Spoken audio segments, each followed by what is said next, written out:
Donc, vidéo sur les probabilités avec ou sans remise. Donc, ça veut dire qu'on peut faire une expérience à plusieurs étapes, euh, dont on peut remettre la première bille, par exemple, dans un sac ou ne pas la remettre. Donc, ça a de l'impact beaucoup sur les probabilités, les calculs qu'on va obtenir et sur les chances qu'un résultat que se produise. OK, on va faire un petit exemple. Donc, on va commencer avec la partie avec remise. Donc, c'est ce qu'on fait depuis le début. Finalement, si je te demande c'est quoi la probabilité d'avoir ici, je vais changer mon crayon, d'avoir la probabilité d'avoir une bille bleue suivie d'une bille rouge. D'accord? On peut faire dans les deux cas, c'est comme ça, mais on va voir aussi une bille bleue, mais il y en avait ici 4 sur 1, 2, 3, 4, 5, 6, 7. C'est bien ça, hein? Il y a 7 billes ici, 4 sur 7. Puis la bille rouge, il y en avait, après ça, on multipliait, donc c'est un et, hein, 2 sur 7. Donc, qu'est-ce qui se passait? C'est que la première bille bleue qu'on pigeait, on la remet directement dans notre pot après. Donc, il y a toujours 7 billes au total, puis on fait 2 billes rouges sur 7, probabilité de l'autre ici. OK? Donc, ça, c'est un peu le concept qu'on fait là-dedans. Le sans remise, OK? C'est que ça va y avoir une influence sur le prix de la deuxième étape, parce que regardez bien qu'est-ce qu'on fait, c'est qu'on ne remettra pas la première bille bleue dans le pot. Okay, donc, j'ai quand même toujours 4 chances sur 7 d'avoir une bille bleue. Par exemple ici, mais si je prends une bille bleue, je prends la bille bleue, je l'enlève du pot. Directement, je pourrais même l'effacer pour vous le montrer. Au deuxième tour, j'efface la bille qui est là. Quand j'arrive pour piger une deuxième bille, la deuxième bille qui est rouge, j'ai encore 2 billes rouges, bien sûr. J'ai une, deux, sur un total, par contre, de 3, 4, 5, 6 billes. Vous, ce que ça fait? Donc, je vais calculer les deux, vous allez voir qu'il y a une grosse différence. 8, excuse-moi, ici 8 sur 49, les chances d'avoir ça ici, et ici 8 sur 42. Donc les chances sont pas pareilles. Ici, les probabilités sont différentes à cause du fait que c'est sans remise. Donc ça change beaucoup, des fois, parfois, tout le temps le dénominateur, puis parfois le numérateur, si on repige, si j'avais fait l'exercice avec une bille bleue, ça aurait changé le dénominateur et le numérateur de ma fraction. Donc, les événements sans remise, en passant, provoquent des événements qui sont dépendants l'un de l'autre. Donc, la probabilité, en passant, de la fraction ici, surtout avec le dénominateur, est dictée par qu'est-ce que j'ai pigé au premier tour. Donc, il y a vraiment une dépendance entre les deux. Tandis qu'ici, peu importe ce que j'ai pigé au premier tour, une rouge, une bleue ou une verte, ça ne change pas grand-chose la probabilité d'avoir une bille rouge au deuxième tour. Ça va toujours être 2 sur 7. D'accord? Parce que j'ai remis la première bille dans mon pot. C'est ça la différence entre avec et sans remise. Faisons quelques exemples.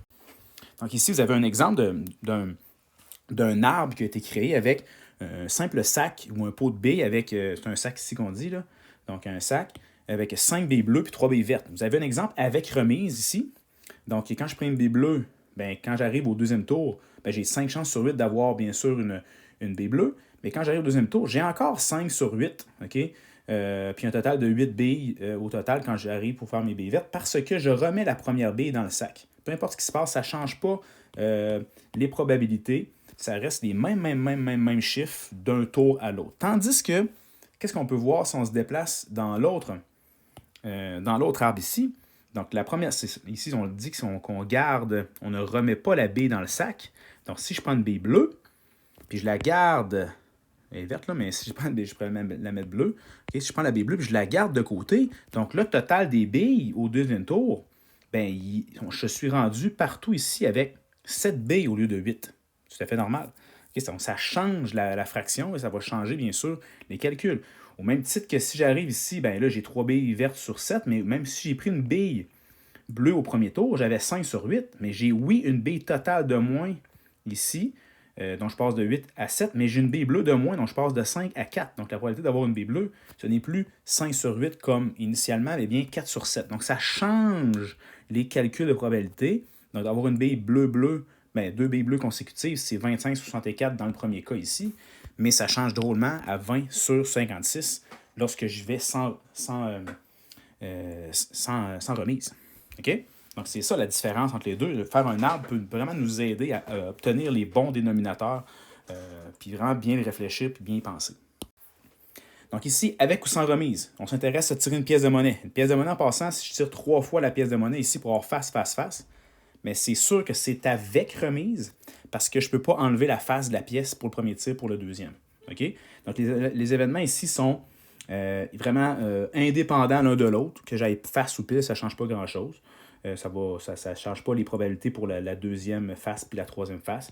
Donc, c'est une demi fois une demi fois une demi, ce qui me fait ici 1/8 des chances d'avoir 3 faces consécutives. Ici, dans un sac de billes ici, 3 jaunes, 3 vertes puis une rouge, on pige 2 billes, OK? Sans remettre la première bille. Donc, techniquement, ici, c'est clairement sans remise parce qu'on nous le dit précisément. Des fois, il faut comme deviner qu'est-ce qui se passe, mais ici, c'est très clair.